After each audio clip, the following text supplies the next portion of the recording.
Uh, Very good evening to all of you. Welcome to Study Capital YouTube platform. I believe you can hear me. If you can confirm any one of you so that we can start our discussion.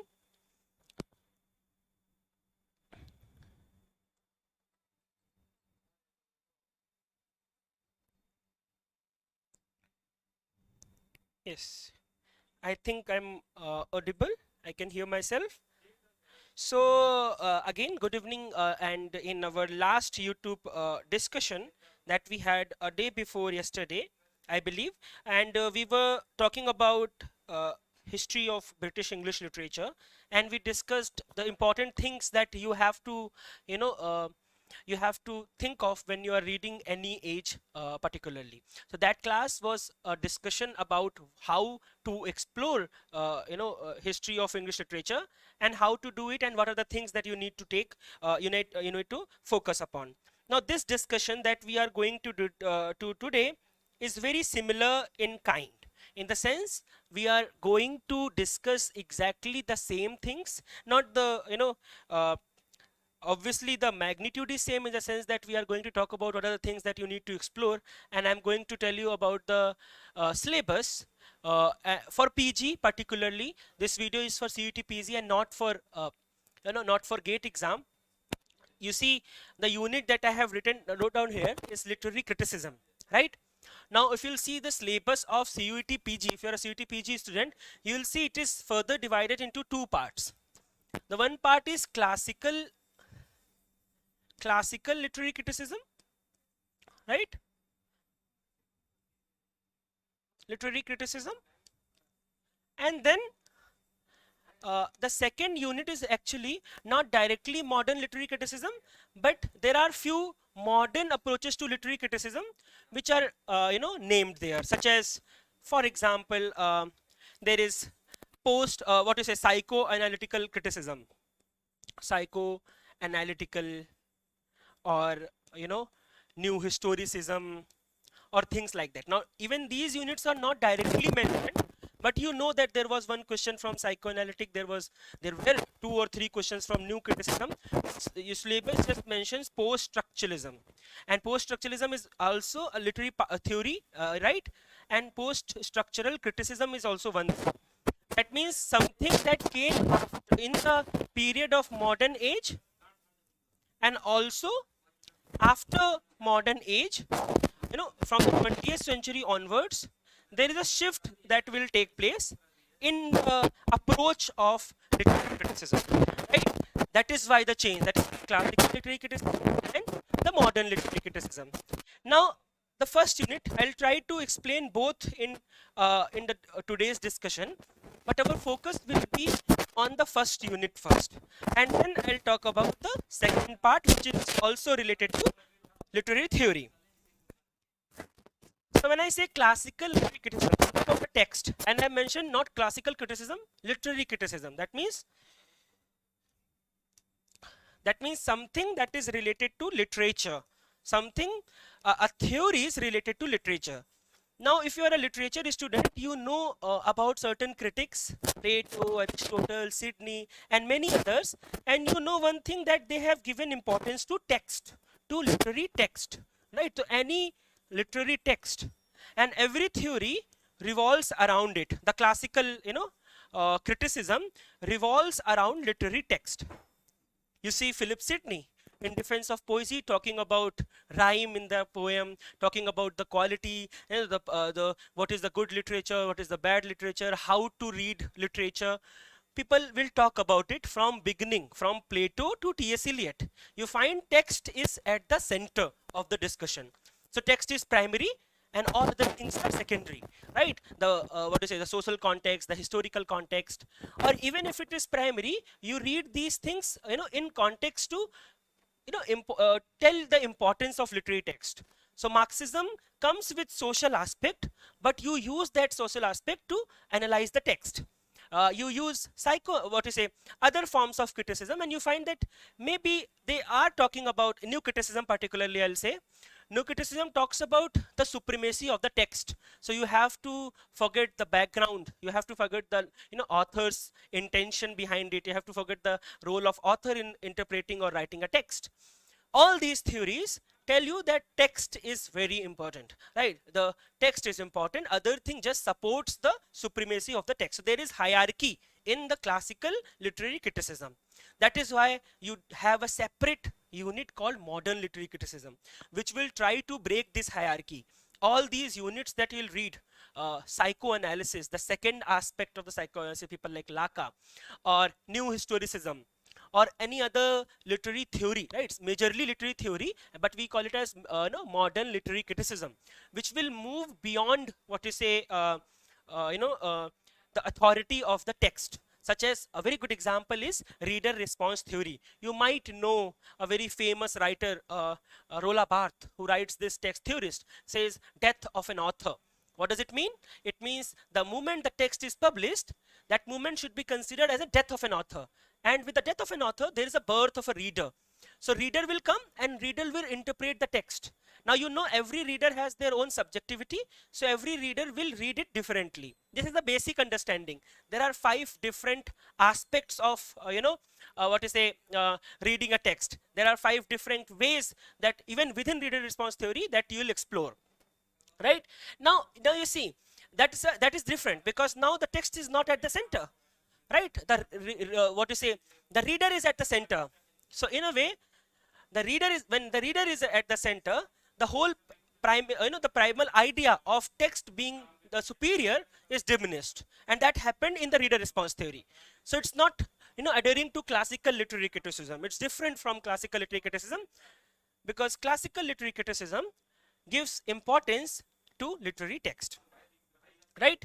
So all those theories which are part of your syllabus, the critics that are part of your syllabus in the classical literary criticism, one thing that you'll have to think about, that they will in one way or another talk about the hierarchical structure, the hierarchical positioning of literary text. So that is one thing. Now this is the basic idea behind the division of classical and what to say, modern literary criticism. So before we start discussing modern literary criticism, because obviously it starts from classical literary criticism, I'll start our discussion today with the classical literary criticism and what are the people you have to read in classical literary criticism. Now when I say again, what does it mean when I say criticism? I know you all are aware about these things, a very basic information, but criticism is not just to criticize, right? It's not like the term tells you that you have to criticize, like we used to criticize so many people.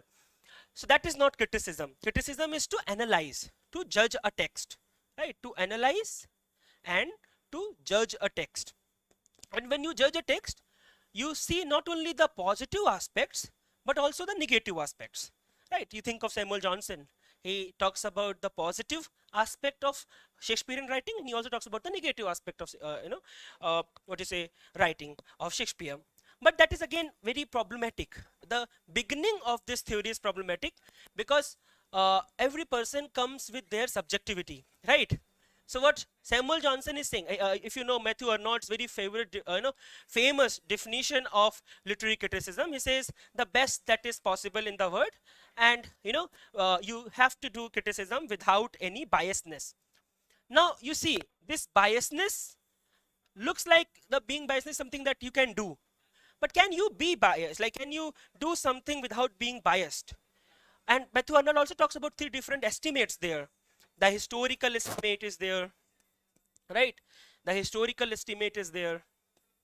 The personal estimate is there. And then there is real estimate. Now, padhne ke liye it is very easy. Ki, you don't need to look about the historical background. You don't need to look about your own feelings. You have to read text as it is. Theoretically, it is very easy to understand. But think about it. When he says personal estimate, that means if you like romantic poetry, you will not like neoclassical poetry. So when you do criticism, you have to move beyond this feeling, and you have to read the text as text. Again, text is important. Look at it, right? When you are when you like the historical background, all of us read literature by looking at the background of the age. That is exactly what I mentioned in our last class. You have to read literature, but before you enter into literary aspect, you have to look at the historical aspect. That kind of a reading is not good reading. It is a fallacy according to Matthew Arnold. So you can't look at the historical context while reading a text. You should not, you must not look at the personal aspect, what you like and what you not, but you have to be very realistic as it is. But what he did there, he gave you a touchstone method where he gives you 4 writers and he says you have to compare them, because these are the classical writers, these are the masters of poetry, and you have to compare your text with the text written by these people in order to find out whether the text is right or wrong. Now there is a question in this. He called them classics of poetry. There is an essay called What is a Classic, right? I hope शायद आपको पता हो, शायद नहीं भी पता हो. There are many essays. What is classic? What is an author? What is poetry? All those things we'll read for JNU, right? But that question of being, what is classic? T.S. Eliot also talks about it, and it is again very subjective, right? The world has explained you ways to look at the canon, and there are people who have also criticized the canon. So you have Harold Bloom creating a canon, telling you that these 26 writers are the major writers, classical writers, important writers in British history. But you may like someone else. You may like those writers who are not the part of the canon from the historical setup. So the subjectivity behind this argument is missing, right? And that is why the argument that what is classic, it's not, when I say classic, because all of us reading literature in such a way, you think about Homer, right? You think about War and Peace. But for some people, it may not be, holding that kind of a, classic expression. So the idea of the classic is also questioned in post modernism after 1950s, right? So that means this idea, Matthew Arnold saying that these 4 writers are the classical writers, comes with certain biasness, because for him Shakespeare is a classical writer, right? For him Dante is a classical writer, right? For him Milton is a classical writer, and he gave one more example in it, right? But you see, this is problematic, and that is full of judgment, that is full of personal assumption. So maybe he is giving you touchstone method to justify the real idea behind the criticism, but it also comes with certain biasness, and that will happen in every critic. I gave you example of Matthew Arnold. It will happen to any critic that you'll read. So the idea behind doing a criticism where you are not biased is just a literary theory. It is not possible in practicality, but there are people who have tried to maintain as much objectivity as possible, right? So the subjective is also objective, and there is nothing that is not subjective in the world. Subjectivity to attain objectivity is merely impossible, right? But that's not the discussion. We'll take that the best definition of literary criticism is given by Matthew Arnold, that we don't need to be biased and we need to come up with something that is the best in the world. That is what Matthew Arnold said. So we understood that while doing criticism, it is not just talking about the negative thing. We are going to discuss the, we are going to analyze the text, talk about the positive, negative, and everything behind it. And the supremacy is obviously to the text. That is one such thing that I have already mentioned while discussing the classical aspect of literary criticism, the classical literary criticism. In that, literature is, the text is at the supremacy. Now you see, there are divisions within this classical literary criticism. So one is legislative. Right? Legislative is obviously very famous. Legislation जो होता है rules based होता है. That means this is rule based, right? There are people who will come, he'll tell you rules, regulations, how to read literature. You can think of Samuel Johnson, you can think of Matthew Arnold, Plato, Aristotle. They all are telling us how to read, what to read and how to read. They'll characterize literature, right? This is the best form of the literature, this is the worst form of the literature. So tragedy is more important than comedy for Aristotle, right? And people will come and people will comment over it.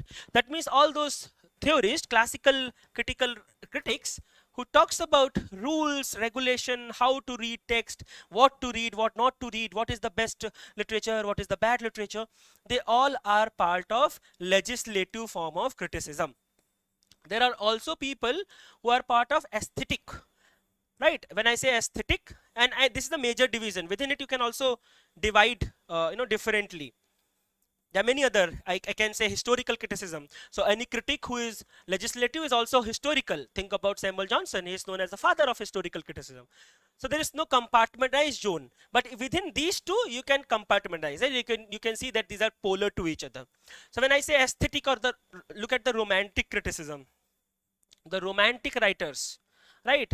They'll not talk about rules. They are there to dismantle those rules, right? You see, preface to lyrical ballad by what do you say, William Wordsworth. He'll talk about the, how these rules break. We need to break these rules. The main idea behind writing preface to lyrical ballad, if you'll read it, he mentions that he was very afraid of, criticism of his poems, because they are of different kind. He mentioned in his preface to literary criticism. That means, you see the age, the neoclassical age, and to understand Wordsworth in accordance to that, you see he is giving his own theory just to save his own poetry, because there can be critical assumptions related to it. And then he'll talk about, obviously nature, coming back to nature, the importance of common people, उनकी language कितनी important है, imagination कितना important है, break करना है rule को, reason is not that much important, imagination is important. So it gives you a certain kind of, what you say, freedom, which was missing in the legislative criticism. That is the basic idea. You see, a text, it has to follow certain rules in order to be a good text. That is what legislative criticism tells you. If your text is not following that particular model, then it's not good text. You see the Shakespearean criticism, right? How Shakespeare was very unpopular during the neoclassical age, because it is an age where the classical aspect dominated. So Shakespeare is writing, text with very depressive endings. People are not accepting it. There is Nahum Tate writing, you may know him, writing positive ending, especially to one of his texts called King Lear, which became very famous. So you see, people are not accepting text which is not part of, which is not following, adhering to certain rules that are prescribed. There are exceptions there as well. So you read Samuel Johnson in legislative, but he talks about why not following through unities or mixing tragedy with comedy. Shakespeare is not wrong, but he justified Shakespeare there. So it's a part of legislative. He'll tell you certain rules, but is also and he also understood the assignment that that there are things that are changing, and you have to adopt those things. Why he did that? Because he was a writer of the transition period. There is romanticism at the corner, and he was a part of the neoclassical age, so he adopted what was taking place during the society.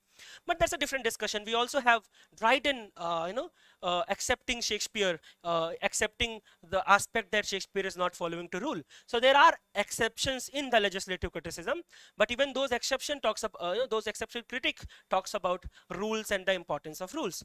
There is no rule that you find in the romantic or aesthetic aspect. You see, art for art's sake says art is autotelic. When I say autotelic, that means complete in itself, no message needed. So when you read legislative criticism, it is mostly talks about art for life's sake, right? Matthew Arnold is a very important writer there, talking about that there should be a message from a text, right? You read a text and there should be something, some output in your hand.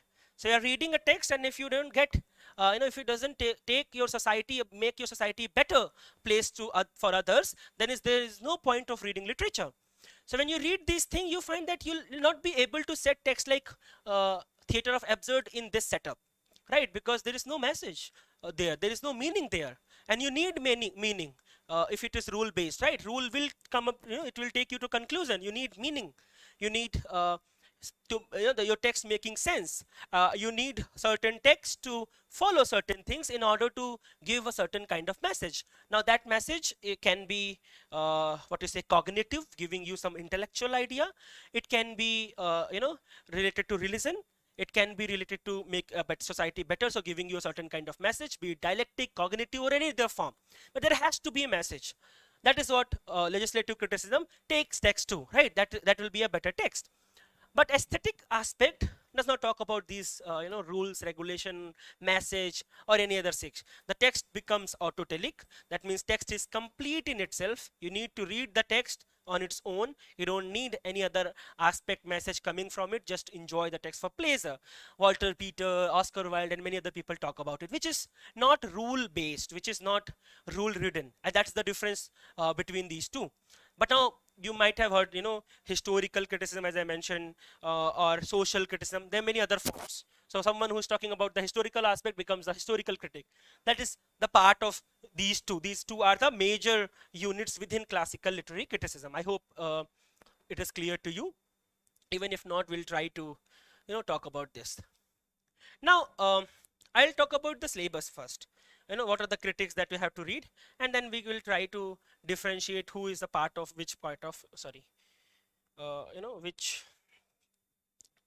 theory, criticism, sorry. So yes, if you remember A.N. Whitehead saying of A.N. Whitehead, he says, Western philosophy is a footnote to Plato. Now, all your syllabus, wherever you will see, it starts from Aristotle.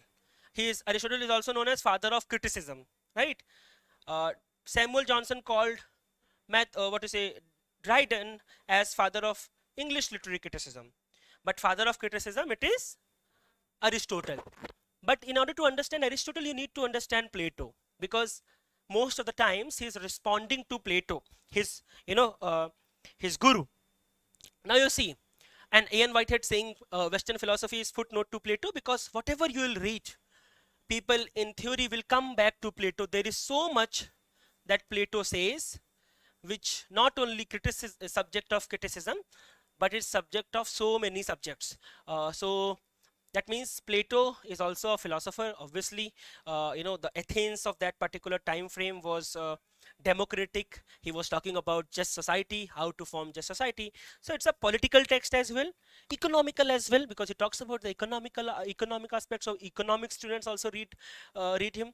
Political science students also read him. Philosopher students, obviously, because they're coming up with philosophy, so they also read him. Geographical writers, geographical people, students from geography also read him, because he gives certain aspects, talks about Athens and the democracy related to that. And obviously we as literature students also read him, because he said one thing that became very famous, that poets should be banned from ideal republic. Now I'm not here to teach you Plato. That is something that we'll do in our classes. I'm just trying to tell you why he is important. So you see, you may read him as one statement that he banned poets from ideal republic. So we need to read about the cave theory in Plato, right? Most of the time we do the same thing. But now, and the last year changes that I have seen, again I'll teach Plato in this year in a very different manner. Maybe I have mentioned about these things in last year batch or not, I'm not sure. But now I have a very different perception about how to read Plato. So there is few things that are very common. You'll have to find out the books that he has written, right? I'll tell these are the basic things that you have to do. Books are important, right? And especially Republic is important, but you have to know the name of other works as well, and I'll tell you why it is important. So Republic is important, but doesn't mean that Republic is the only text that he has written. There are many. There is Ion, there is Symposium, right? There is Phaedrus, and many other. You have to know the name. They directly ask names of works. So books is one such thing that you read in Plato. Then obviously everyone will talk about theory of cave, the idea of fool there, which inspired Shakespeare, the fool idea, the idea of two realm, right? Theory of ideas, जिसको हम बोलते हैं, theory of ideas. This is all literary, right? How there is physical realm, spiritual realm. So everything is copy of copy. How poetry is twice removed from reality, right? Twice removed from reality, and that is the main reason why we read him, because this is literary. Poets should be banned because they write poetry. They take us away from reality. We should not read it. It's not a good place for the just society that is making. There is no space for poets. This is the literary aspect. But I'll tell you that Plato talks about many other things that literature followed. He talks about essentialism. I don't know whether you are aware about this term or not. Essentialism, which is criticized not only in feminism, right? Feminism criticized the biological essentialism. Plato is also the one who talks about idealism, right? You see, literature written before age of Chaucer was idealistic in its approach. So ideal society को frame करना है, right? So idealism का concept यहीं से start हुआ. So you'll see literature, Beowulf I mentioned in our last class, how there are 500 lines written to celebrate, to justify, to talk about the courage of Beowulf. Idealistic in nature, nothing bad, not realistic, because realism can be depressive, but idealistic. हर चीज में ideal चीजों के बारे में बात करना. That idea also came from Plato. When you'll read theory like Christiva, you know Christiva because of intertextuality, right? Now if you're reading for gate examination as well, then you'll have to read about other things as well. There is abjection, there is a concept of cora in Julia Christiva, and that is also anti-essentialist in his approach, anti-essentialist, which is against Plato. And he also, this dialogue of cora was first given by Plato, and then Christiva is redefining it in context of language. Christiva is French critic, and French feminist, their focus is much more on language. So she'll also criticize the aspect of cora that is given by Plato. So you see, you read Plato, you have to know about Plato in feminism, in French literary feminism, literary criticism, right? And then you have to read Plato in to understand literature, the few aspects that we used to forget. When we read literature, there are few things that come, they go by literature side by side. So we read literature, we realize that whether it is following realism, whether it is following naturalism, whether it is following what to say idealism, yes, yeah, the text is what to say expressionist text और any other thing, right? आपको पता है कि कोई भी text आप होता है, आप उसको इस तरीके से देख ही लेते हैं. समहाउ थीम बेस्ड टेक्स्ट होता ही है. आप चौसर को पढ़ते हैं, कैंटरबरी टेल्स आपको पता है रियलिस्टिक टेक्स्ट है, सोसाइटी के बारे में बता रहा है, राइट? या इमेजिनेटिव टेक्स्ट होगा तो आइडियलिस्टिक में एस्पेक्ट में आ जाएगा, या हैरी एब जैसे वो एक्सप्रेशनिस्ट टेक्स्ट में आ जाएंगे. बहुत सारे टेक्स्ट जो नेचर की बात करेंगे इसमें आ जाएंगे. तो बहुत सारा डिवीजन साइड बाय साइड चलता रहता है, और ये चीजें हम अलग से नहीं पढ़ते हैं. ये चीजें आप maybe you can read about realism, naturalism और certain movements that are coming in history, specially in 20th century, पर बहुत सी चीजें शुरुआत से चलती जा रही हैं. उनको कैसे समझेंगे? जब आप प्लेटो को समझेंगे, because it all started from there. The idea of idealism, the idea of essentialism. अगर आपने पढ़ा हो सात्रे को, Jean Paul Sartre, so he talks about the importance, what precedes what, your existence precede your essence. Remember, यानी कि प्लेटो और Aristotle ने setup किया कि फर्स्ट हमारा इसेंस आता है, फिर हमारा एग्जिस्टेंस होता है. जैसे हम लोग बहुत बेसिक कहते हैं कि हम यहाँ इस दुनिया में आए हैं तो भगवान ने कोई पर्पस दिया होगा. This is very common saying. This is essentialist speaking from you, right? That means there is a sense before your existence. But Satre will come, he'll say no, first you come and then existence come. You take, you come, the existence comes first, and then you give meaning to your world. Otherwise there is no meaning. Nietzsche will come and he'll talk about nihilism. What is nihilism? Nihilism is there is no meaning in the world. The Godot will never come, right?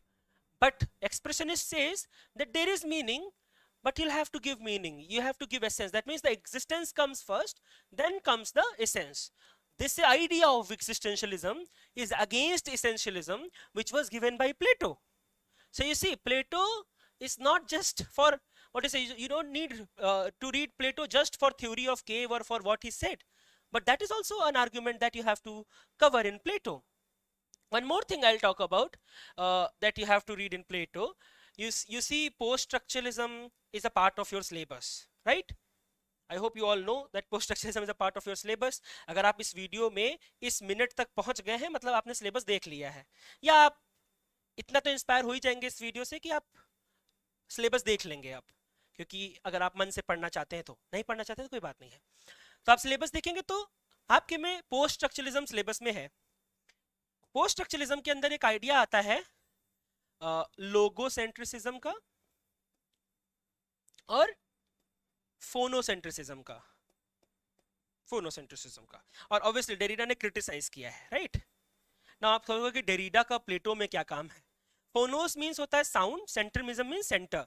So sound, sound is the center. The basic idea is sound is the center. That means the speech is the center. Speech is important, very important than writing. And this is something which is accepted till structuralism. It is accepted till structuralism. और that makes sense as well, right? मैं यहाँ पे बोल रहा हूँ, मैं speech दे रहा हूँ, so I am present here, so there is metaphysics of presence. और जब कोई प्रेजेंट होता है तो उसकी वैलिड उसकी आवाज़ ज़्यादा ऑथेंटिक फील होती है. अगर मैं यहाँ पे बोल रहा होता, आप ऑडियो में सुन रहे होते इस चीज़ को, तो आप इतना ऑथेंटिक नहीं फील करते. But you can hear me, there is voice, there is speech, I am present here, authentic, it comes with certain authenticity, so that means speech is more important than writing. It was okay till structuralism, and you have to understand that this came for the very first time in Plato's writing. It was there in the text called Phaedrus. Phaedrus. This is one of the texts by Plato. And this argument first started in Phaedrus. It was accepted by structuralists as well, as I mentioned. You know, Saussure and Lévi-Strauss and all this will accept this thing. But Derrida will come and Derrida will criticize this. So in Derrida, you don't read phonocentrism, you read critique of phonocentrism. He criticizes critique of phonocentrism. He does not talk about logos means language as a center. He presents critique of logocentrism, Derrida. That means you cannot rely upon language. You move from one signifier to another signifier to another signifier.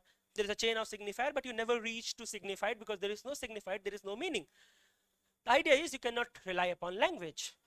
Because it is again, the concept of deference. Derrida talks about it. I'll not talk about why Derrida is important in Plato.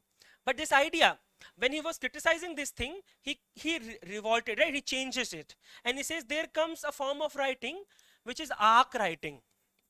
And arc writing is, it precedes speech and writing. That means it comes first before speech and writing. What is arc writing is not important for you. And the idea came in a text called, there is no space here. So I'll just make some space. So this idea came in a text called Plato's Pharmacy. Plato's Pharmacy. This is an essay written by Derrida. Right? This is an essay written by Derrida where he talks about this thing and where he criticizes speech dominance over writing. So you see, this is literary theory.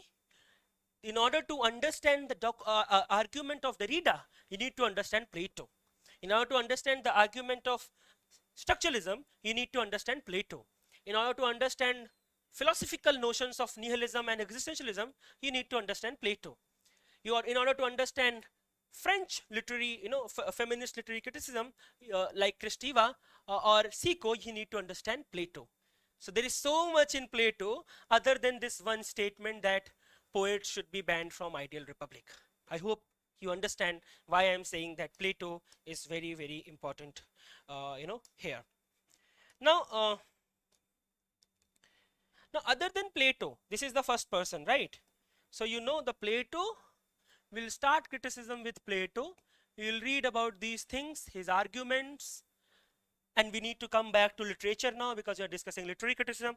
I just mentioned Plato as a person is important in how many fields. So not just literary criticism, you'll find there are many other theories which you'll have to read in Plato. अब आप अलग-अलग नहीं पढ़ सकते हैं, तो जब friends literary criticism start करेंगे तो Plato में सारी चीजें भी देख लेंगे.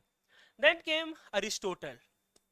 Plato was a tutor to Aristotle. इनके खुद के schools भी हैं, right? Plato का एक अपना school है, Aristotle ने, who was the student, he also started his own school. Now, Aristotle because he was first defending poetry. The very important thing is, and when I say poetry in the earlier part, this is art, right? Defending poetry. So he says, Plato says art is, bad. It is corrupt. Poet should be banned from ideal republic, and poetry is not reasonable. It is dominated by emotions and not reason, and it is basically imitation, right? The idea of poetry is imitation is first given by Plato. and that is the only thing that is accepted by Aristotle as well. But what he'll say, he'll defend it, he will defend imitation. He's not defending poetry directly, he is defending imitation. So he says imitation is very natural, and that is the one change that you find in the dialogue of Aristotle. So Plato says that it should be banned from ideal republic because it is an imitation and it takes it moves away, twice removed from reality. But imitation is natural for Plato, like a child, right? He learns through imitation, so it's very common. So this is something that you need to change, right? Now अगर आपको change करना है, that means the whole premises is changed now. So you'll have to look at what Aristotle has to say about poetry, what kind of poetry should be there, right?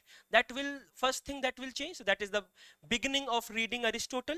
You'll have to read about those aspects, how he's criticizing Plato, how he's accepting one thing, another thing is criticizing. Again, books written by Aristotle, there are many, the idea about rhetorics, remember हम पढ़ते हैं, dominate करती है book poetics. Poetics बहुत important book है क्योंकि वो सारे arguments related to tragedy, drama particularly, and then the importance that is given to tragedy, the definition that is given to tragedy, little bit discussion about comedy, then ideal tragic hero, right? What is ideal tragic hero? Characters from characters from tragedy, how they should be, right? How they should be behaving, and then hamartia, the things that comes into plot. So first he talks about plot, the complex plot and the simple plot. Within complex plot, you'll find hamartia, peripetia, right? Hamartia will be on the ideal tragic hero, but peripetia, anagnorisis, and catharsis, all these things will take place on the plot. तो difference है, बहुत basic चीज है, समझने में नहीं आती, हम लोग समझते हैं उसमें हमार्शिया ट्रेजिक फ्लॉ किसमें होगा, करेक्टर में होगा, आइडियल ट्रेजिक हीरो में होगा, तो समझना होगा कि आइडियल ट्रेजिक हीरो कौन है, राइट? वैसे ही ये टर्म्स आप ये सारी चीजें प्लॉट के अंदर देखते हैं. There is also mimesis and many other terms within this text. So these things you read in Aristotle. Very similar to Plato, Aristotle will also come back to you in many other ways, not just the literary aspect, but again he'll come to so many arguments, like the argument about the rhetoric that you'll read, the argument about oratory. Probably not that much for PG exam, but for GATE exam definitely you'll have to look up new Aristotelians, for example, of the Renaissance period. That is something that you don't read in PG, but it is important. We'll be talking about it as well, because that will frame our argument related to literary, what to say, GATE examination. So now you have Plato and then you have Aristotle, and these are the things that you have to follow in these two critics. The early critics were talking about rules. Again, remember, Aristotle talks about three unities. He talks about, what you say, tragedy separate from comedy. It's a separation, and this is superior to comedy, and there should be no mixing, right? So these are rules. When you say tragedy is different, comedy is different, you should not mix it, you should follow three unities. Although you'll also see, when you're preparing for GATE examination, you'll think about the commentaries on Aristotle, such as Coverdello and others in the Renaissance period, and they talk about that Aristotle only mentions unity of action, others were added by the people in future. That's a different argument, but for PG examination you have to understand that three unities were given by Aristotle. Now it again comes with, in the arguments of Cuet's in Essay of Dramatic Poesy, that I'll talk about it later. So that means these are two first critics of literary criticism, and then you move from Greco period to the Roman period, and then you have people like, for example, Horace, and Horace is the first one, and then you read about sublimity, where you read other theorists, but it starts from Horace, right? So Horace will say, Horace will talk about, what you say, the text called Ars Poetica, the art of poetry, right? Q important hai. This is the first text where, obviously it is divided into three parts.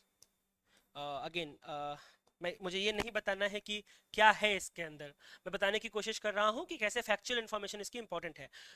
Good evening sir, feeling nostalgic being here again, I also join today if you don't mind. Yes yes 100%. Sir इस बार book भी launch होगा English literature का? Yes, we are working on it, we are just adding few things and probably will launch it in this year, and we are going to change few patterns, the way we were reading literature. Saloni is here, probably she'll tell you, if you, she can tell better, but I'm making changes in our approach to every unit, and we are trying to work on that in our books as well. Hopefully we'll launch our book in this year. To those who are our students, they'll get our books probably free, right? So Ars Poetica, so you see it is divided into 3 parts. Again certain basic information, names of those parts. अभी Haryana assistant professor examination में question आया, 3 part में से कौन सा नाम नहीं, क्या नाम नहीं. It's very simple, right? Poiesis, poiema, poietes. And they'll also give you example like poesis, poema, poeta, poetry. So what is not the part, in which part it is not divided. So बहुत basic तरीके का question है जो criticism से बना. That means fundamental aspect आपको बहुत strong रखना है. कितने चैप्टर्स हैं अरिस्टोटल के पोइटिक्स में, कितने चैप्टर्स हैं रिपब्लिक में, किस चैप्टर के अंदर स्टोरी डिफिनीशन आती है, या किस डिफिनीशन किस चैप्टर के अंदर poet should be ban from ideal Republic वाला आर्ग्यूमेंट आता है. वो जो फैक्चुअल इंफॉर्मेशन है वो बहुत इंपॉर्टेंट है, वो आपको अर्स पोएटिका में भी देखनी है. साथ ही साथ the importance that he give to acts. So जो आप एक्ट डिवीजन देखते हैं शेक्सपियर के वर्क में, मार्लो के वर्क में और भी ट्रेजेडी में, वो सब यहीं से स्टार्ट हुआ है. He also gave so many terms. Ars poetica में you will find purple patch, poetic licence, in medias res, or be 9-year theory. I can tell you so many. This is also part of Horace's writings. And then you obviously have Longinus there. So the 5 sources of sublimity and other thing. You see one change here. ये 3 जो critics मैंने पढ़े अभी तक, हम लोगों ने जो पढ़े, पहले classical Greek and then now Roman, Greco-Roman, Horace तक they are giving rules. But this person will talk about sublimity, sublime, and sublime is associated with beauty. A text is sublime, the feeling of awe, right? The feeling of awe that comes in our mind.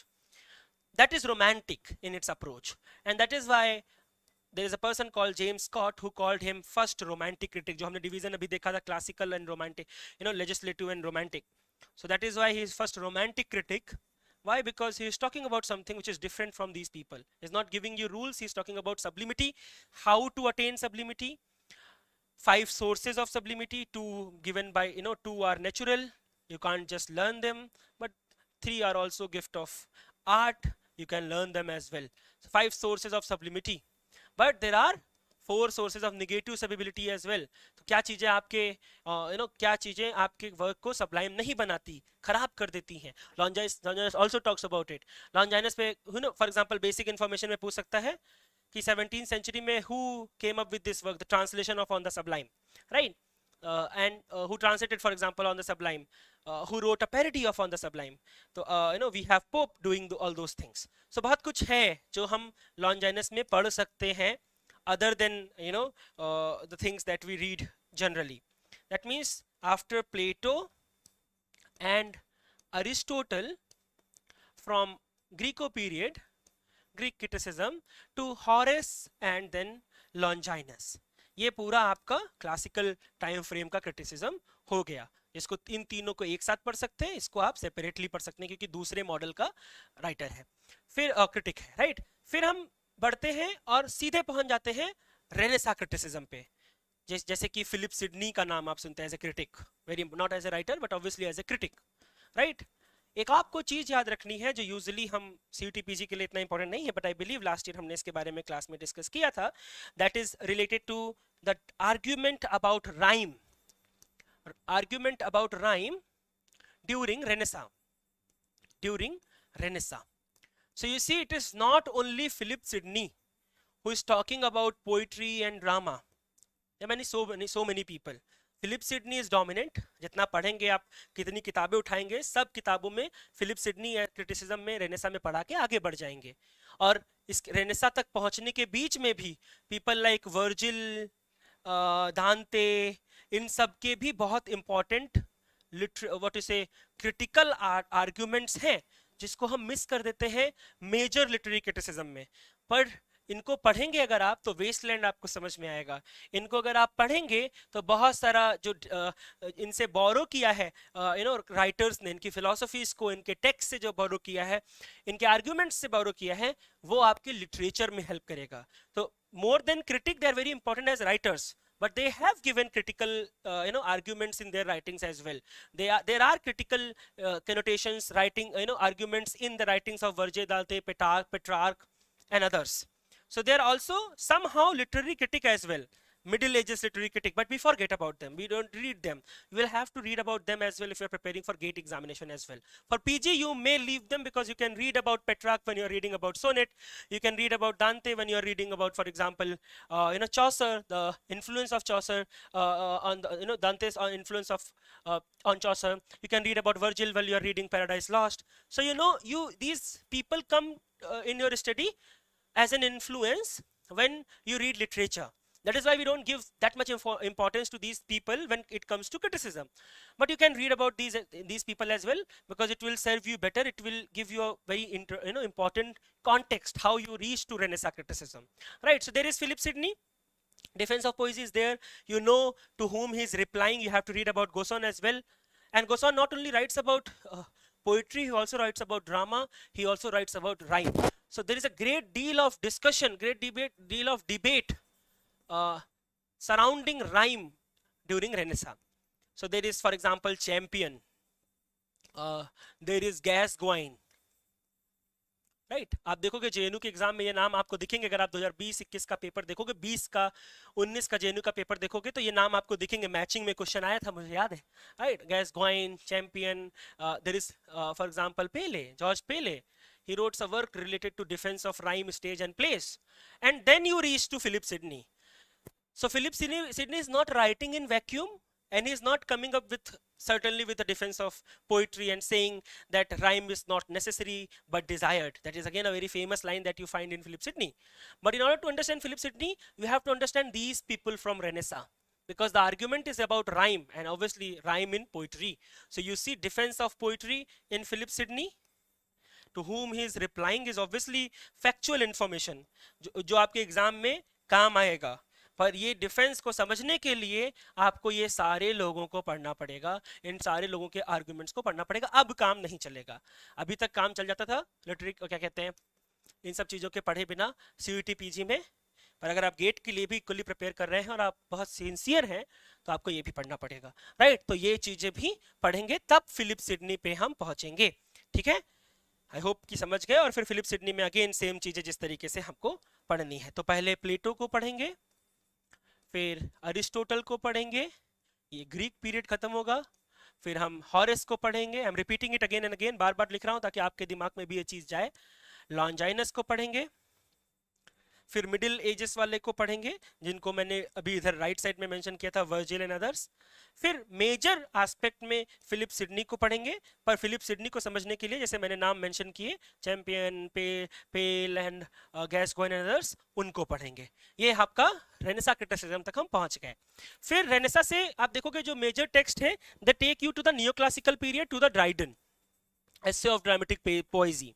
But again before Dryden we have for example Milton writing, right, Ben Jonson writing, especially Ben Jonson's writing. Ben Jonson के भी text में आपको critical जंक्चर्स देखने को मिलेंगे, missing रहते हैं, समझ नहीं आते। पर अगर आप for example war of theatre पढ़ेंगे तो वॉर ऑफ थिएटर पे जो बेन जॉनसन के आर्ग्यूमेंट्स हैं, कैसा होना चाहिए, जो ड्रामा के बारे में बात करते हैं, ड्रामा को कैसा होना चाहिए, वो आर्ग्यूमेंट्स क्रिटिसिज्म का पार्ट है, क्योंकि वो ड्रामा के लिए रूल सेट कर रहे हैं। तो वो हम मिस कर देते हैं, पर वो भी क्रिटिसिज्म का पार्ट है। लिटरेचर के साथ यूजुअली हम पढ़ लेते हैं, पर क्रिटिसिज्म में भी हम उसको हमको पढ़ना चाहिए। But more importantly obviously it is Dryden, जो मेजर थ्योरिस्ट है, जो हमारे सिलेबस का पार्ट है। राइट, सो ड्राइडन में क्या पढ़ेंगे, एसे ऑफ ड्रामेटिक पोएजी। पर याद रखिए एसे ऑफ ड्रामेटिक पोएजी केवल एक वर्क नहीं है ड्राइडन में, there are many others, such as for example his argument about satire, कि अगर आपको पता है कि ड्राइडन किस वर्क में सटायर के बारे में बात करते हैं, तो आपको सटायर वो बहुत आप मतलब आप बहुत अच्छे से पढ़ रहे हैं। अगर आपको नहीं पता है तो आपके लिए प्रॉब्लम है। अगर आपको पता है कि होरेशियन ओड के बारे में ड्राइडन का क्या कहना है, तो बहुत अच्छी बात है। अगर नहीं पता है तो आपको जानना चाहिए। आपको अगर ये पता है कि ड्राइडन पोइटिक लाइसेंस के को ऐसे डिफाइन करते हैं, जो हम एक्चुअली इन्वेंशन देखते हैं क्या कहते हैं हॉरेस में, पर उसकी डिफिनीशन पाते हैं ड्राइडन में। ड्राइडन की जो ट्रेजिडी की डिफिनीशन है, ड्राइडन का जो बोलते हैं डिफेंस ऑफ शेक्सपियर है, राइट, वो सारी चीजें आपको कहाँ मिलती हैं? एसे ऑफ ड्रामेटिक पोएसी में मिलती हैं। पर ये चीजें एसे ऑफ ड्रामेटिक पोएसी में नहीं है, दूसरे वर्क्स में है। इसलिए ड्राइडन के दूसरे वर्क को भी एज ए क्रिटिक हमको क्या करना पड़ेगा? पढ़ना पड़ेगा। ठीक है, आई थिंक आपको समझ में आया होगा कि क्या चेंज की बात मैं कर रहा हूँ, क्या एक ऐसी चीज है जो आपको पढ़नी पड़ेगी। अब जब हम ड्राइडन से आगे बढ़ते हैं, तो क्रिटिसिज्म की बुक्स में आपको मिलेगा कि नेक्स्ट टॉपिक आपका है Samuel Johnson, right.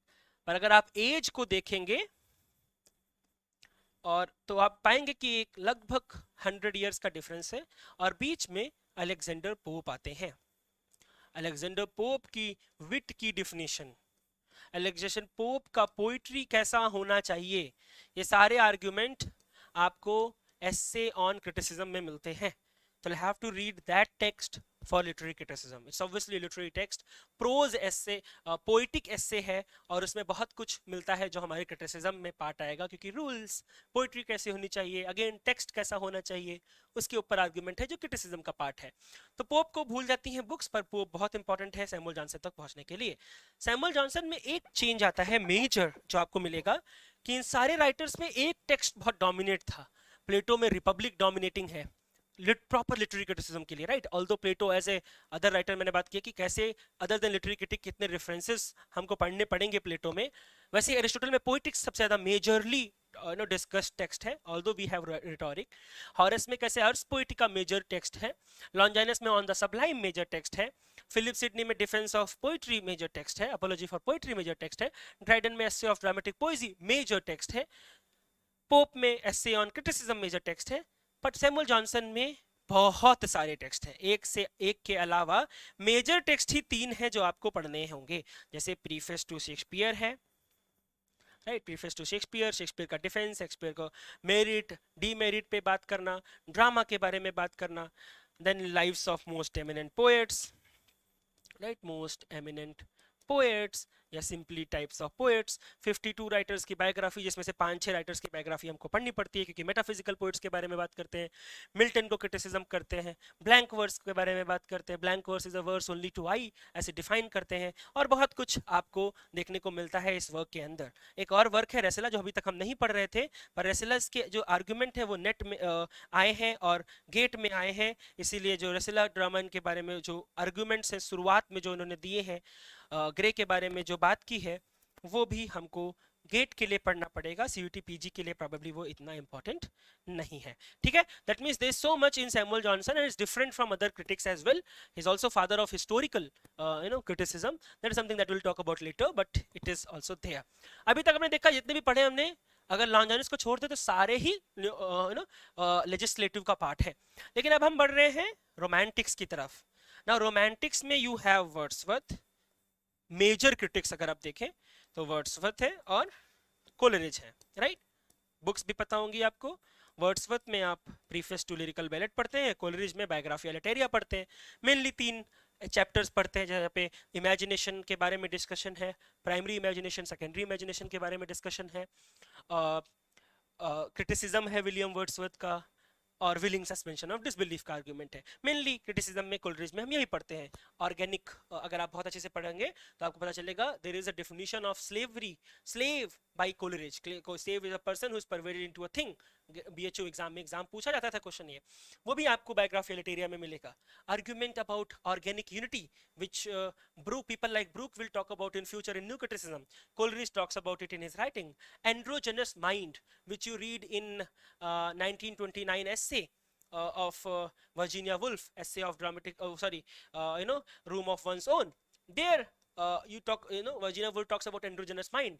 the foundation of endogenous mind was given by Coleridge in biography Alteria. So you see, आप पढ़ते हो कोलरिज को, छोड़ देते हो एंड्रोजेनस माइंड का आर्गुमेंट, छोड़ देते हो पोइट्री और प्रोज कैसे अलग है लैंग्वेज वाइज, जो वर्ड्सवर्थ कहेंगे कि सेम है, तो वर्ड्सवर्थ का क्रिटिसिज्म, ये सारी चीजें यूजुअली मिस हो जाती हैं, क्योंकि मेजर चीजें हम पढ़ते हैं जो हमको बार बार पढ़ाई जाती हैं।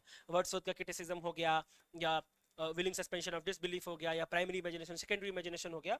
पर एंडोजेनस माइंड आप छोड़ दोगे, ऑर्गेनिक यूनिटी छोड़ दोगे, जो कि गेट एग्जाम के लिए इंपॉर्टेंट है, और पीजी में कभी भी ये सब चीजें इनकॉर्पोरेट हो सकती हैं। यू नो, सिलेबस बहुत ज्यादा रैंडम है, तो ये कहना कि एंड्रोजेनस माइंड या और ऑर्गेनिक यूनिटी जैसे आर्गुमेंट्स जो हम कोलरिज में पढ़ते हैं, they are not part of CUET PG. I will not say this because you have to read about this because it's a part of your syllabus somehow indirectly as well.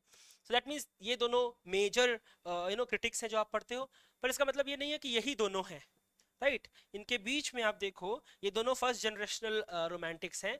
इसके बाद आपको Keats मिलेंगे। Keats का negative capability का idea जो है वो criticism का पार्ट है। कीट्स का इगोस्टिकल सब्लाइम का जो आर्गुमेंट है वो निगेटिव कैपेबिलिटी का पार्ट है।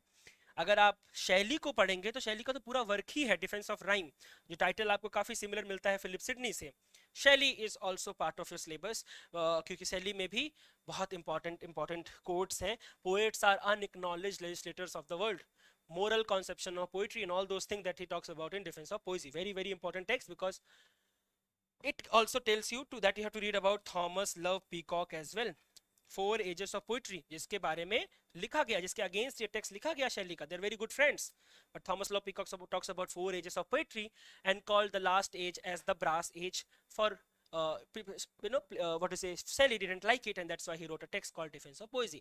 तो आप देखते हैं थॉमस लव पीकॉक के आर्गुमेंट्स भी बहुत इंपॉर्टेंट हैं. इसमें आप नाइटमेयर एबी के बारे में पढ़ते हैं, नॉवल क्लिफ के बारे में पढ़ते हैं, 4 एजेस ऑफ पोइट्री के बारे में पढ़ते हैं, बहुत कुछ थॉमस लव पीकॉक आपको सिखाएंगे. तो वो भी बहुत इंपॉर्टेंट रोमांटिक क्रिटिसिज्म का पार्ट है. तो आप देखो रोमांटिक्स तक ही इतने क्रिटिक्स हैं. फिर आप जाते हो विक्टोरियन पीरियड में. Now विक्टोरियन पीरियड में majorly obviously there is Matthew Arnold. अभी मैंने मैथ्यू अर्नोल्ड के बारे में बहुत कुछ बात किया, बहुत कुछ है इस इनके राइटिंग्स में.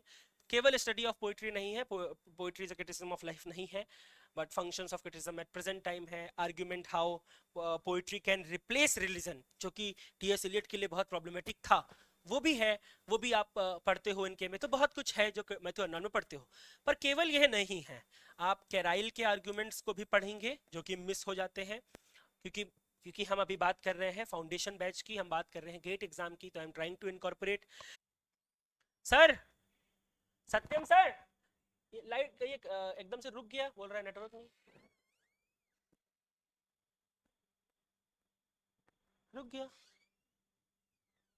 डिस्कनेक्टेड दिखा रहा. अभी चला, शायद रुक गया था, है ना. देखिए मेरे में रुका हुआ था, वेट.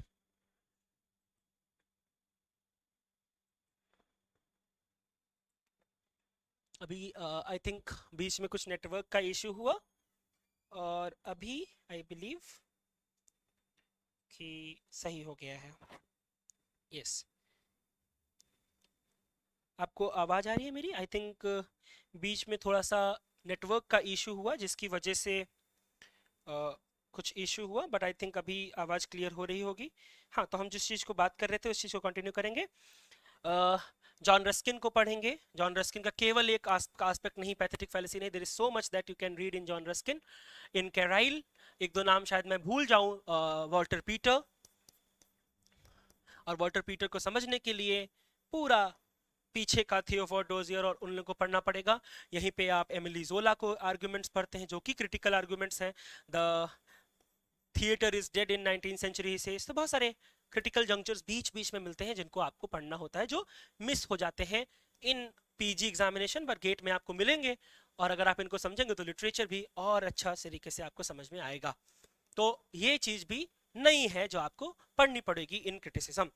ठीक है, आई थिंक कि आपने इसको नोट कर लिया होगा, तो मैं एक साथ सब हटा देता हूँ. और अब आते हैं मॉडर्न क्रिटिसिज्म में, जो कि क्लासिकल का ही पार्ट है. तो आप पहले पढ़ोगे, मैं आपको बताता हूँ, जैसे ये राइटर्स हैं, ये सब ब्रिज हैं between literary criticism and theory. आप आई रिचर्ड्स को पढ़ते हैं, आप टी.एस. एलियट को पढ़ते हैं, आप F.R. लुइस को पढ़ते हैं. ठीक है, ये सारे क्रिटिसिज्म के लास्ट पार्ट में है क्लासिकल में, टी.एस. एलियट, और इन तीनों को ऑब्वियसली आप न्यू क्रिटिसिज्म में भी पढ़ते हैं, क्योंकि T S. Eliot called new criticism as a lemon squeezing method. क्या है न्यू क्रिटिसिज्म, आगे बात करेंगे। न्यू क्रिटिसिज्म भी टेक्स्ट की अथॉरिटी पे ही बात करता है, बाकी सब कुछ छोड़ देना है, केवल टेक्स्ट को पढ़ना है न्यू क्रिटिसिज्म, अगर आपको पता हो। इसीलिए अभी हम क्लासिकल लिटरेरी क्रिटिसिज्म वाले पार्ट में ही इनको पढ़ रहे हैं। टी.एस. एलियट के बहुत सारे एसेज हैं जो हम जानते हैं, जिनके बारे में the metaphysical poet, tradition and individual talent, और भी बहुत सारे ऐसे हैं। The problem of with Hamlet for example, Hamlet as an artistic failure, जिसके बारे में वो बात करते हैं। बहुत सारे एसेज हैं, 3-4 जो आपके सिलेबस का पार्ट होते हैं, और बहुत से और एसेज हैं जो अब हमको पढ़ने पड़ेंगे कॉन्टेक्चुअलाइज करने के लिए लिटरेचर को, राइट। जैसे for example of poets and poetry, of poets and poetry minor essay लगेगा, पर इसके जो आर्गुमेंट्स हैं वो क्रिटिकल थ्योरी में आपके लिए हेल्प करेंगे।